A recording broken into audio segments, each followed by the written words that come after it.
भारतीय राष्ट्रीय कांग्रेस का गठन 28 दिसंबर 1885 को मुंबई में हुआ था। इसके गठन से लेकर आज तक का इतिहास भारत के राजनीतिक और सामाजिक परिवर्तन का गवाह है।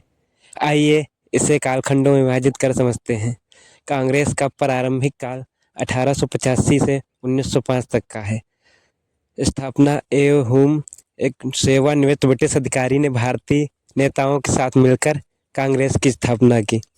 प्रमुख उद्देश्य भारतीयों के लिए सरकारी सेवाओं में अधिक भागीदारी और प्रशासन में सुधार। प्रमुख नेता दादा भाई नौरोजी, सुरेंद्रनाथ बनर्जी, गोपाल कृष्ण गोखले। यह दौर अपेक्षाकृत नरमपंथी था, जहां कांग्रेस ने अंग्रेजी शासनों में सुधारों की मांग की। गर्मपंथी आंदोलन 1905 से 1919 तक। विभाजन 1905 में बंगाल विभाजन के खिलाफ कांग्रेस ने आंदोलन शुरू किया।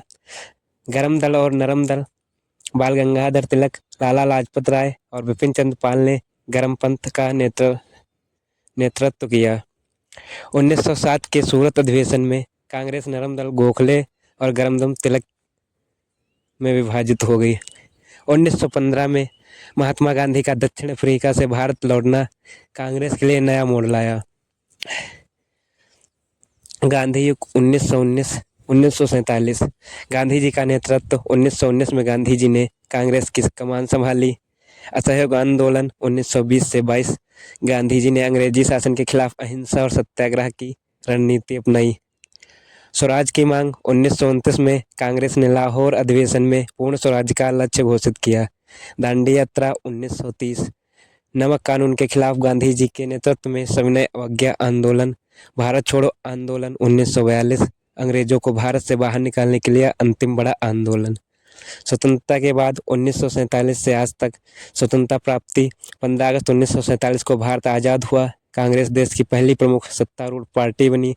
नेहरू युग 1947 से 1964। जवाहरलाल नेहरू ने समाजवादी और धर्मनिरपेक्ष नीतियों के साथ भारत के विकास की नींव रखी। इंदिरा गांधी का दौर 1966-1984। इंदिरा गांधी के समय में कांग्रेस का कद और शक्ति बढ़ी, लेकिन आपातकाल 1975-77 ने पार्टी की छवि पर असर डाला।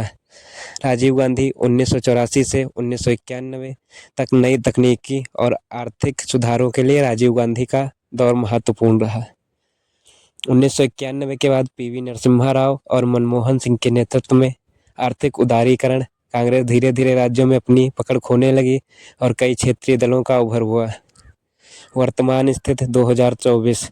कांग्रेस अब भी एक राष्ट्रीय पार्टी है, लेकिन 2014 और 2019 के लोकसभा चुनाव में हार के बाद इसका प्रभाव काफ़ी कम हुआ है। नेतृत्व की चुनौतियां राहुल गांधी और सोनिया गांधी के नेतृत्व पर सवाल उठते रहे हैं। पार्टी का पुनर्गठन और क्षेत्रीय स्तर पर मजबूत होने की कोशिशें चल रही हैं। कांग्रेस के महत्वपूर्ण योगदान। आज़ादी की लड़ाई में नेतृत्व। कांग्रेस भारतीय स्वतंत्रता आंदोलन का प्रमुख चेहरा रही। संविधान निर्माण में स्वतंत्रता के बाद संविधान सभा में कांग्रेस का बड़ा योगदान रहा। भारत के लोकतंत्र और विकास की दिशा तय करने में कांग्रेस का अहम योगदान है। भारतीय राष्ट्रीय कांग्रेस का इतिहास भारतीय राजनीति और समाज की दिशा तय करने में बेहद महत्वपूर्ण रहा है।